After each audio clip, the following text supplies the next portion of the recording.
Hi everyone, I'm here with Sonia Choquette. And Sonia, in my opinion, is the world's number one authority on intuition. I've known her for several years right now. We met in Hawaii at a gathering called the Transformational Leadership Council, where many of America's top experts in coaching, training, and transformational ideas gather together to figure out how to change the world. And I was captivated with Sonia. There are many people out there who teach intuition. I used to teach intuition. I believe in it significantly. And I believe it's a very powerful skill that we all need. Sonia is one of the best teachers, and that's why I wanted to bring her on to help give you an idea of how you can start nurturing this inherent quality that we all have. And she's also going to teach you, we're gonna go through this together. She's going to teach you some techniques to instantly bring out your intuition. Sonia, how are you today? I am happy to be with you. Thank you for inviting me. I'm excited because this is my favorite thing in the world to do. You mean use Skype and talk to me? Teach intuition, empower people to use all their senses. Wonderful.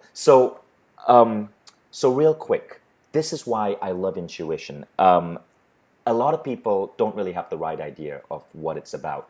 I found that inspiration and intuition are very similar. I run about 15 different companies, and many of the wildest business ideas I've had came to me in an intuitive flow. And I noticed that many entrepreneurs I work with have the same circumstances. We might wake up in the middle of the night with the sudden solution to a problem, or we'll be in the shower or while meditating. We'll simply get a glimpse of an idea or an answer. We pursue it, and it ends up being something big. It was through intuition that I started my transformation festival, Awesomeness Fest. It was through intuition that I came up with the name for my daughter who was born 4 months ago. I mean, literally, I woke up one morning and there was the name in my head, Eve. So I've made it a practice to listen to this voice in my head, and I found that it has brought me a lot of luck, a lot of blessings, and at least in the case of business, a lot of tremendous success. So my question to you, Sonia, is how would you define intuition, and why would you say it's so important? Well, here's how I approach vision. Intuition arises not from the left brain, where most people's attention and consciousness is concentrated. That's the outer focused self. It doesn't arise from the five senses because those are also outwardly focused sensory perceptions. Intuition is actually something that arises from your heart, which is a very intelligent organ. It's the first organ in your body to develop. It's 5,000 times stronger in terms of energetic perception because it keeps the body alive. It picks up energy directly, and with that energy comes information. The second organ in the body to develop is called the cochlear, which is the inner ear. And it's interestingly shaped just like the spine. And all the other senses go through the cochlear. And the cochlear and the heart begin to develop this resonant awareness of the energy in the field that is far more subtle than what your five senses are trained and focused and capable of tuning into. Not only that, your five senses don't work very well. We see, we look, but we don't see. We hear, but we don't listen because we have perceptions that filter out. Whereas the heart, the inner ear, then begins to work with the higher mind, the right brain, the brain that doesn't filter, the brain that can connect all the energy and make those subtle connections. So you have this inward net, this internal network that's like a huge satellite. If we're going to use a model, it's like the internet. You know, that I consider the left brain, where most people focus, the linear conscious mind, I consider that AM talk radio. That's where all the voices are. Then you have your emotional body. So that's your feeling body, and that I call your FM. That's the it sings the blues, it rocks and rolls. But then we have the satellite. which picks up on the resonant field and can actually access your own expanded self. And that expanded self, the Greeks had a word for it. It was called the entelechy. We have translated that grand, higher expanded consciousness to be higher self. Same word. We are much greater than any moment of consciousness. And when our left brain is quiet, say we're sleeping or driving and taking a long drive or doing the laundry or some mundane task that just quiets that mental conversation, we slip into this deeper resonant field, this conscious part of our nature that is able to tune in to so much more than is what immediately in front of us, and make these subtle connections. And that's where we get these great aha moments, these and they download in totality. One of my favorite examples of that is Einstein was interviewed once, and he was asked, how did you discover the theory of intuition or relativity? How did that happen that you happened upon that theory of relativity? And he said, I wasn't looking for it. I was listening to my favorite piece of music, and it dropped in.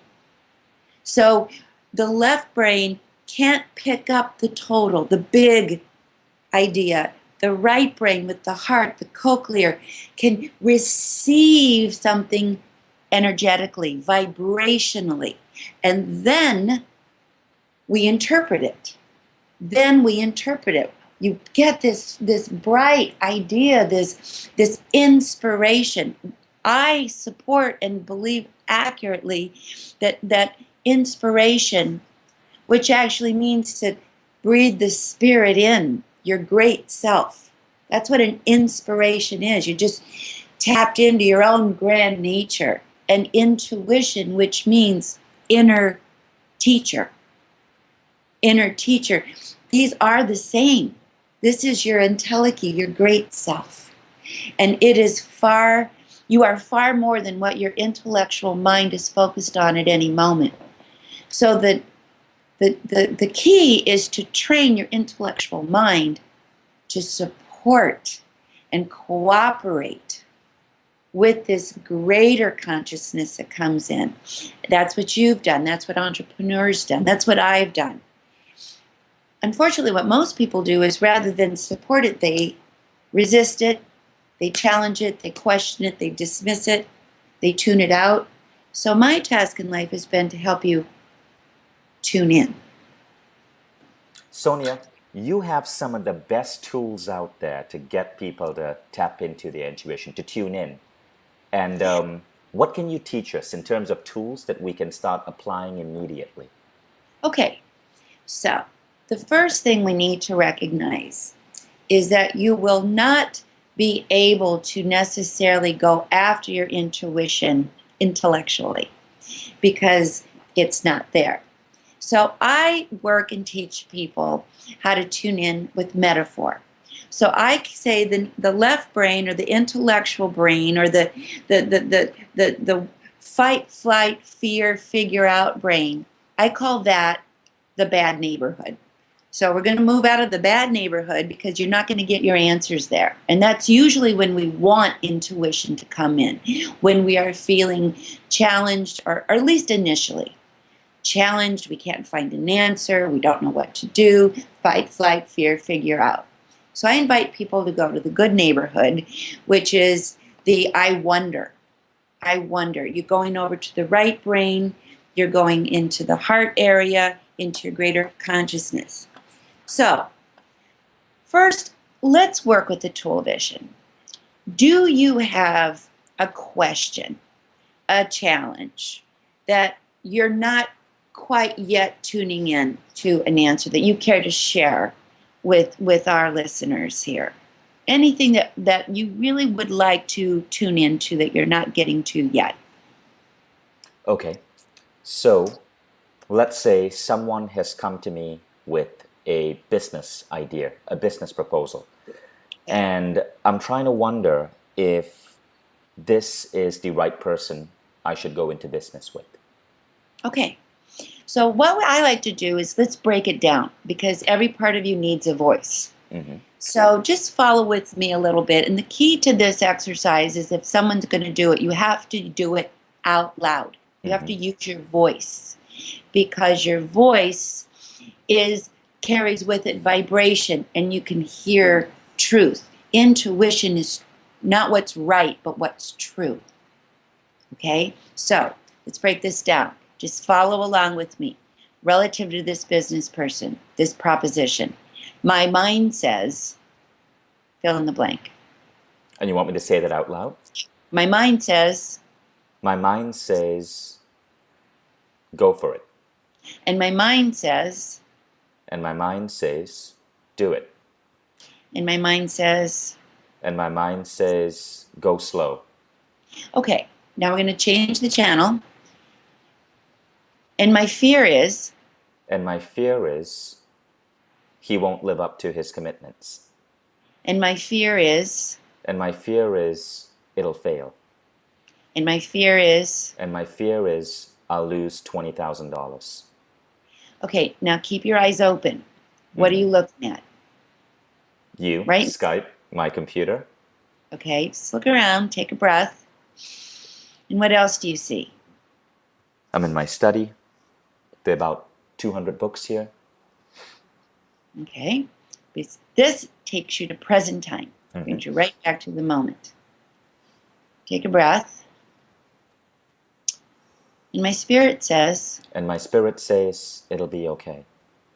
breathe. And my spirit says, And my spirit says, go slow. and my spirit says, be aware of. And my spirit says, be aware of, he's really committed. Okay, how does that feel? Safe.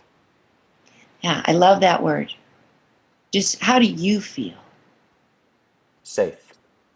Yeah. Any dissonance? No. Yeah. So what will you decide? Based on what I'm feeling right now, all logic aside, I would probably go for it. Right, logic aside. Because logic is not making the connection to the bigger picture. Right. And what you came up with is good person, right idea, take it slow. And it's interesting that the take it slow came in there. Right, that was the piece that wasn't being recognized. Now here's the thing. You would maybe not have gotten there certainly as quickly if you kept it in your mind. You're listening to the sound of your own voice. The voice comes in with the cochlear in the heart versus the intellect, which is not connected. Right. So the voice is connected, so you can hear in the sound of your own voice and experience. Now this is the key word, experience the energy. So it's not a thought, it's a feeling. And it's a feeling that's in your body. Now, what is the difference in the feeling from when you were in your mind? The feeling is more contracted. You can tell when it's your intellect, your fears, your figure out. The energy contracts. And when you're in your intuition, like when you actually expressed and broke this down, did you notice your energy changing? Yeah. How would you describe it? Well, as the questions progressed, when you came to the final question, and my spirit feels, that just reminded me that I'm more than my physical body. That there's a wider part to this. And your own experience opened up, and yet was not naive. Go slow. This particular connection, this liaison, has great bones, has great authentic connection. You came up with that. It's a good guy. There's a legitimate connection here. And to really have it grow properly, take it slow. Right. So the So, first, so the first question was, I remember the last question was, and my spirit feels. Now, so we had to repeat the process. What is the first question we ask ourselves? okay, so let's break it down. The Okay. first thing that needs to happen is it has to be a genuine question. Mm-hmm. A lot of times people will present to me that they're trying to get in touch with their intuition. They have a certain question, but they're not genuinely available to the answer. Mm-hmm. So that's a very important piece of information. If you are genuinely available to receive an insight that's bigger than where your intellect is invested, this is the process. First, every part of you has to have a voice Mm-hmm. to get to your intuition. So my mind says, you present the question out loud, my mind says. Mm-hmm. You keep presenting the question 2 or 3 times until you allow that part of you to speak. Mm-hmm. That part of you needs to be heard, and it's legitimate. So you take it, but it's limited. It's legitimate, but it's limited. It's not the whole picture. Mm-hmm. You say that, put it aside. Next, I'm afraid of. This is very big because our fears bias our awareness, block our intuition. There are protective energies. The mind protects the fears. Mm-hmm. So first let's hear the mind, then let's hear the fears. And I'm afraid of, and I'm afraid of, and I'm afraid of. And those two are legitimate, so you put them there. And then you drop in to my bigger self.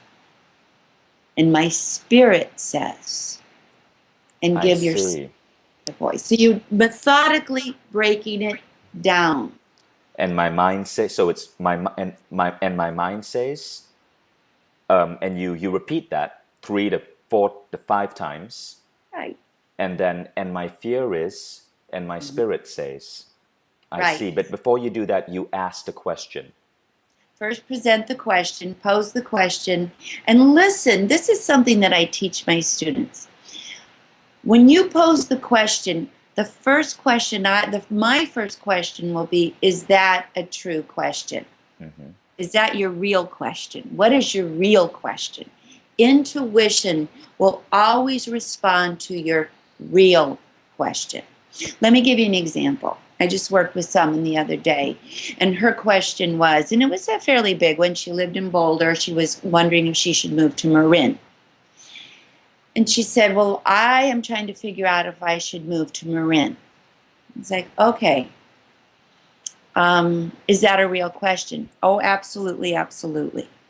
So we broke it down, and we got to the point where my fear is. And after she went through my fear, I said, what's your real question? And she said, my real question is, can I move away from my sister and still stay close? Boom, got the answer. Absolutely.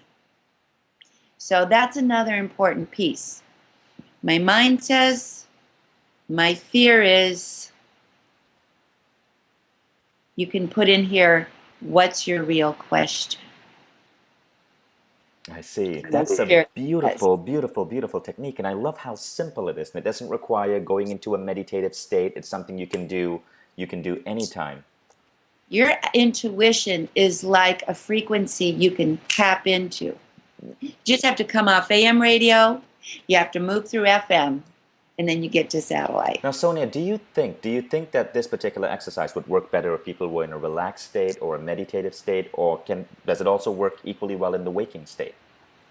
I believe it works at any time. That's the beauty of this technique. I see. I believe that the key is that you don't have to be in a relaxed state. Just empty, what I call, the first 2 questions, I call empty the garbage. My mind says, empty the garbage. My fears are, empty the garbage. My spirit says, get to the good stuff. I see. Beautiful, So- beautiful. I love the technique. It works. I have taught this around the world. I have taught this to people who don't even speak English.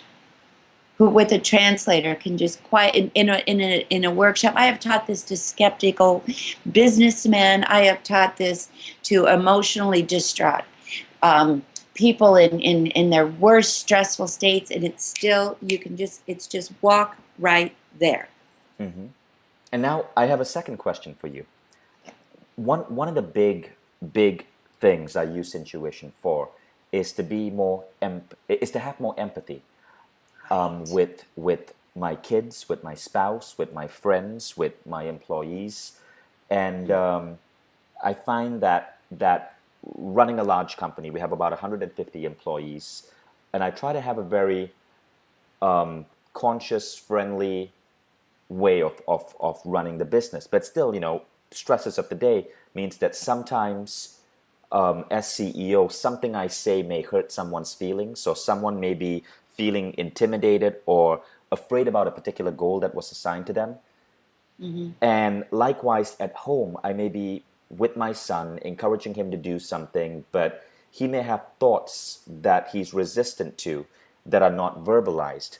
How can we use intuition for the purpose of being able to connect with someone, to truly understand how they are feeling, get a better sense of the feelings of others, so we don't push or coerce, and we can be more understanding and supportive of someone else's needs and feelings? I love that question, because I think this is the question that is most important in life, and why intuition is so important. All a person ever wants, whether it's your child, your spouse, your employees, or you, all we ever want is to be seen and witnessed authentically. And so what we want to do, especially as conscious people growing in our personal empowerment, is we want to change our interface with others and no longer connect with them role to role, because that's bump cars. That's my ego and your ego, my ego and your ego. Sometimes they'll go together, but often they'll collide. That means you're not seeing the other person. You're not seeing them. You might see what you want from them. You might have an expectation, but you're bypassing seeing who they are.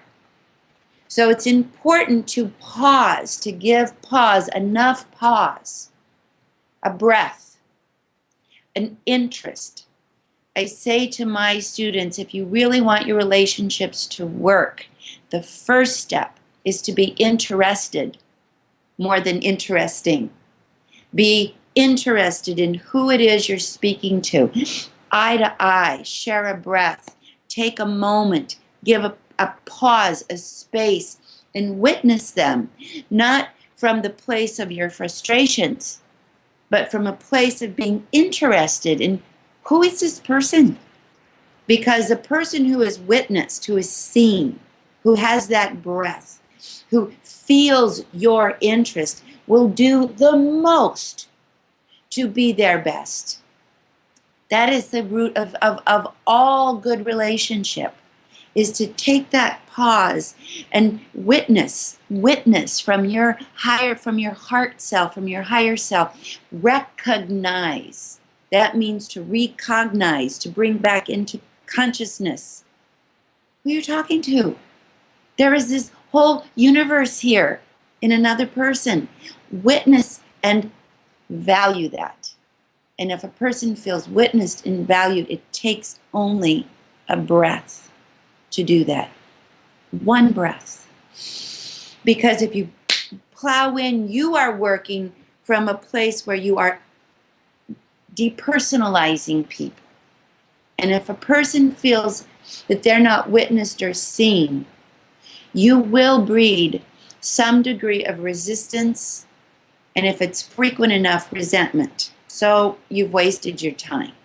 If you can create the space to witness them, what happens is their entelechy, their higher self, which you've activated, will meet yours, and then you co-create, then you collaborate.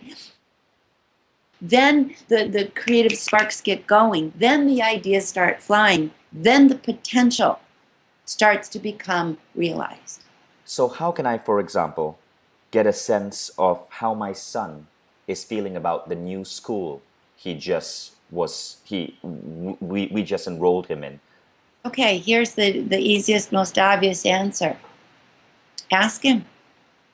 And ask him with giving space and breath to hear. Even if he's 2, 3, 5, his spirit's fully present.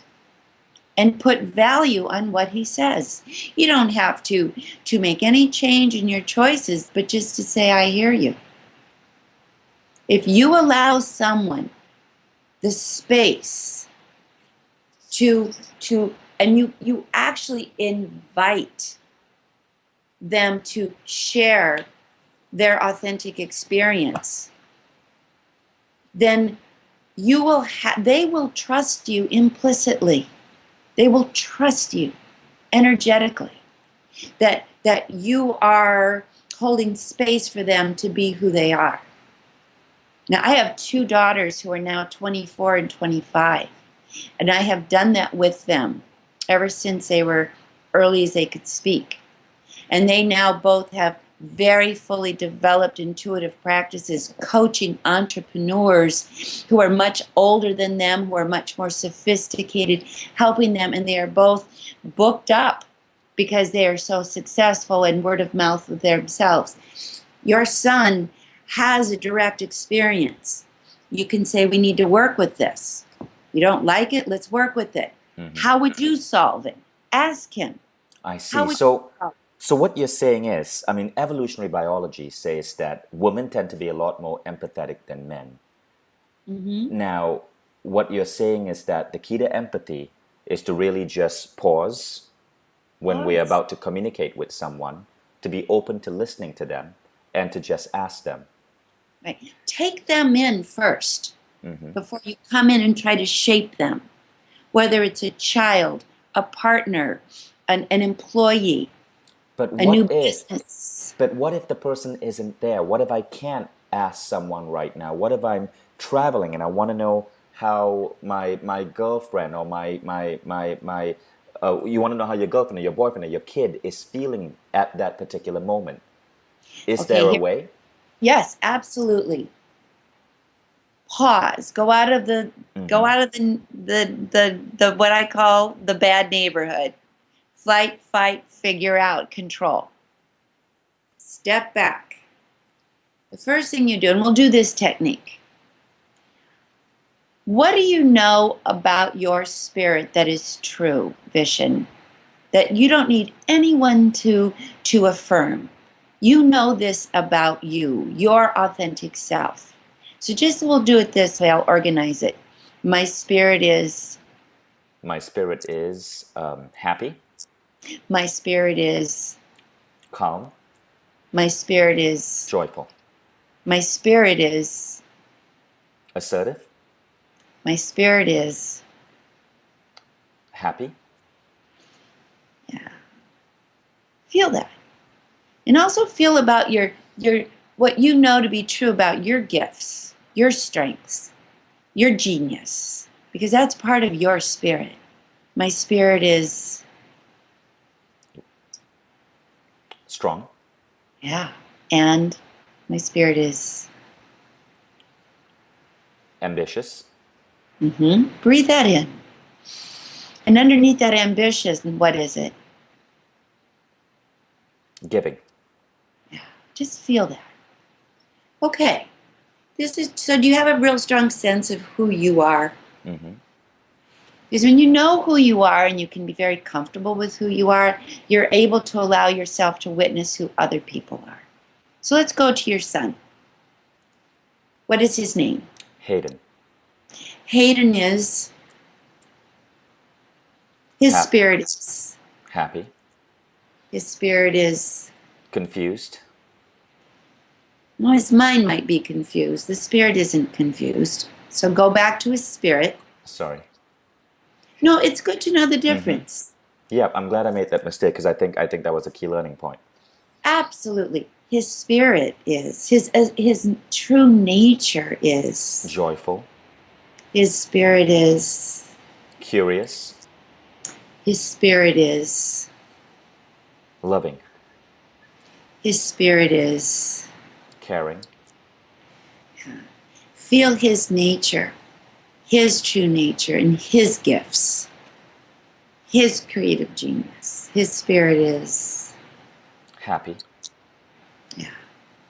And here's my question, and this is a very important question for anybody who is lacking compassion or is challenged, and we all are. When it comes to Hayden, what are you afraid of? I'm afraid of that as a father, I might grow up and get distant from my kids. And what don't you trust in Hayden?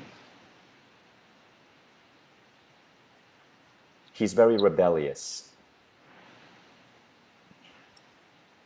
And let's use your intuition on that question. I wonder why my son is rebellious. Okay, my mind says. My mind says it's part of growing up. And my mind says. My mind says let him be. My mind says. It's an entrepreneurial trait. And my fear is. And my fear is he might mix with the wrong company.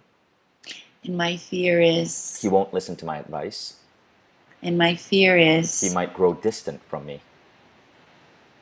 Take a breath.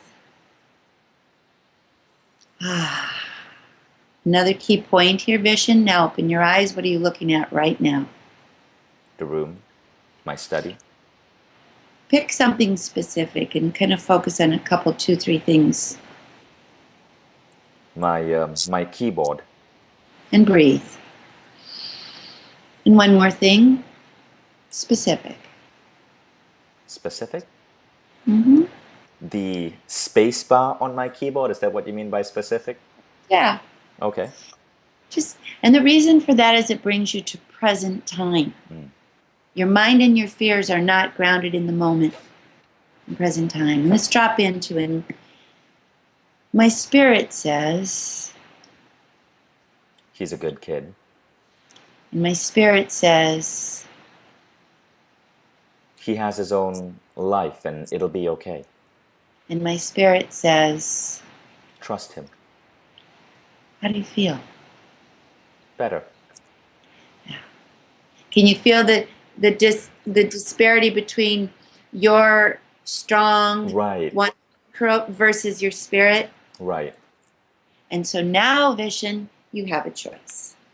But at least it's a conscious choice. I see. And I see how the technique works, even when it comes to being able to understand, even when it comes to being able to understand how someone is feeling. Right. I like so now that. you recognize this. Your mind versus your spirit. Sonia, what do you call this technique? Emptying the garbage. Call it what, sorry? Emptying the garbage. Emptying the garbage. I like it. I like it. Is there, in our last 10 minutes or so, is there a final technique or a bit of advice you can give someone who wants to slowly grow their intuitive potential? Yes. I have another technique that I think is extremely important, and this is a technique I call room to breathe. Room to breathe. Mm-hmm. Because the reason we can't connect to our intuition is because our intellect and our emotions are contracting energies. They contract. Did you notice that? Mm-hmm. Tension, contraction takes away the breath. Intuition is expanding energy. So a technique to get used to just whatever you want to get in touch with your intuition. First thing to do is I want you to think about all your pressures, all your uncertainties, all your creations, all the spinning plates you've got going on, everyone does in their life, and how they influence you. Just how you're holding on, how you're pushing away. Just notice the impact and the influence of all these energies. Okay?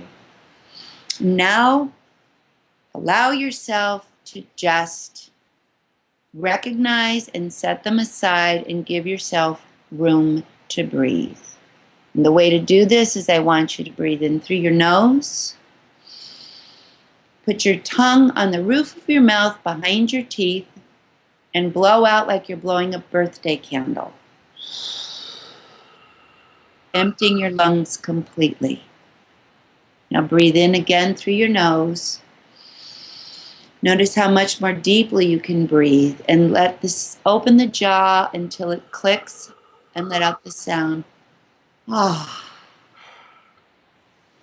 And allow that energy to travel above and below you. Exhale. Ah. To the north, the south. Breathe in. Ah. East and the west. In all 6 directions, giving you room to breathe, to be, room to connect to your higher self, your greater self, your entelechy, your greater self, and just sit in this space. Where there's no confusion, no distraction, no fear, no emotional control, no stress. In this point, just feel the instant calm, the instant peace. And notice how in this space you're listening. Intuition is an act of listening, as opposed to the mind, which is speaking.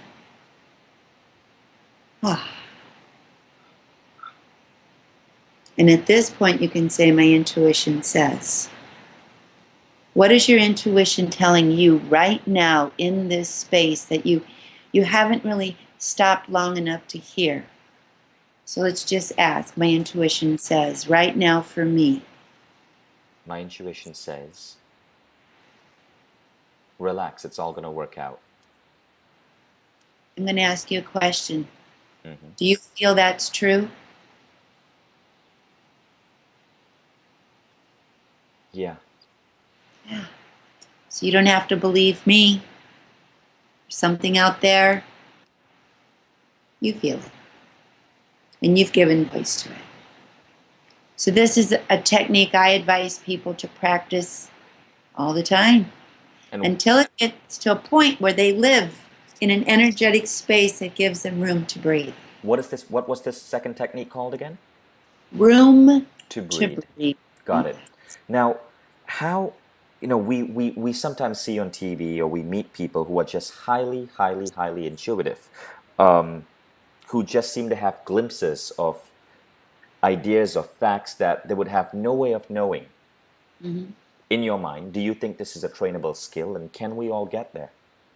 Absolutely. And I have spent my life teaching people this skill. It takes practice. It takes practice like any other skill. We have been conditioned to live in a very limited part of our brain and in a very limited part of our consciousness. Our heart is an intelligent organ. Our right brain connects us to the quantum field. Every cell in our body is a receptor of energy. And if we practice going to this greater perception of our nature and trust it, listen to it, give voice to it, what will happen is in a very short period of time, you'll have evidence. You have instant evidence that I'm on the right track. It's like putting your train back on the track and you get into flow. People ask me, Vishen, what's the difference between me and maybe someone who's not practiced in intuition? And the difference is basically, I don't think much and I listen a lot. I'm in a listening mode. And I receive and act, receive and act, receive and act. I don't go through the slower process of think it over, figure it out, fight with it, struggle with it, is it right, is it wrong? I don't go there anymore. I can feel something instantly with every cell in my body and know whether it's a connect or not because I'm practiced in this. Now, here's the exciting news. Your intuition is an essential fundamental, hardwired part of who you are. So consider it like the light in the room.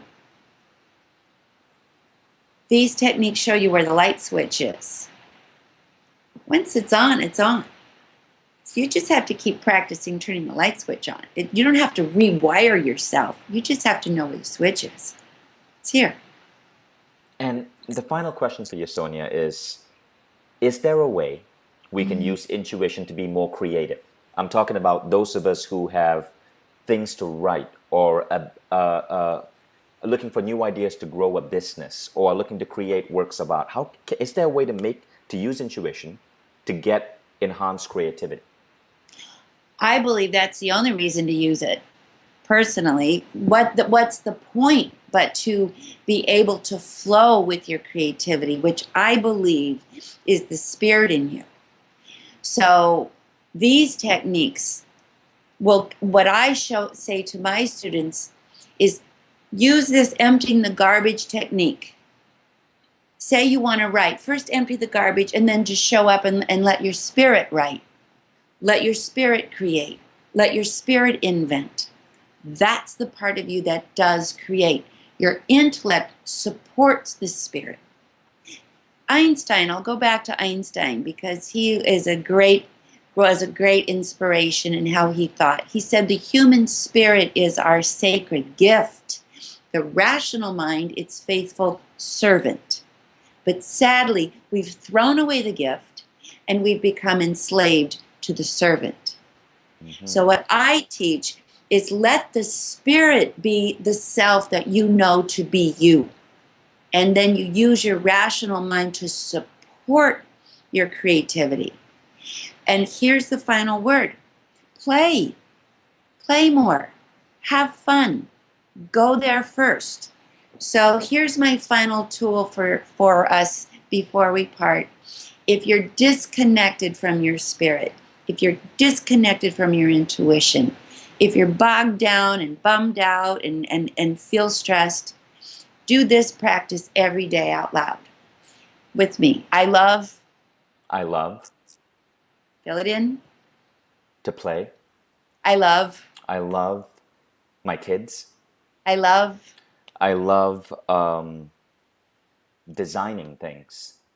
And I love music. And I love dancing. And I love interviews like this. And I love my friends. I love my family. How do you feel? Good. Can you feel how you've expanded? Mm-hmm. Everything you said, show up there first, and that rest will follow. Show up there first. Don't try to shove all those things into your life. Show up there first. I teach my students to start your day singing and dancing. I see. So what you're saying is that intuition flows from being in a joyful state. Intuition flows from allowing your spirit to express, because your spirit is naturally joyful. I see. Beautiful. Your spirit is naturally joyful. So do the things you love and your spirit takes over. And from that, it will invent, it will create, it will guide, it will lead, it'll make subtle connections, it'll put you in right place, right time, and you won't have to do a whole lot of thinking about it. Beautiful. Thank you, Sonia. Thank you for those wonderful techniques and tips. Thank you for inviting me to share them. I'm so happy to do this. Thanks.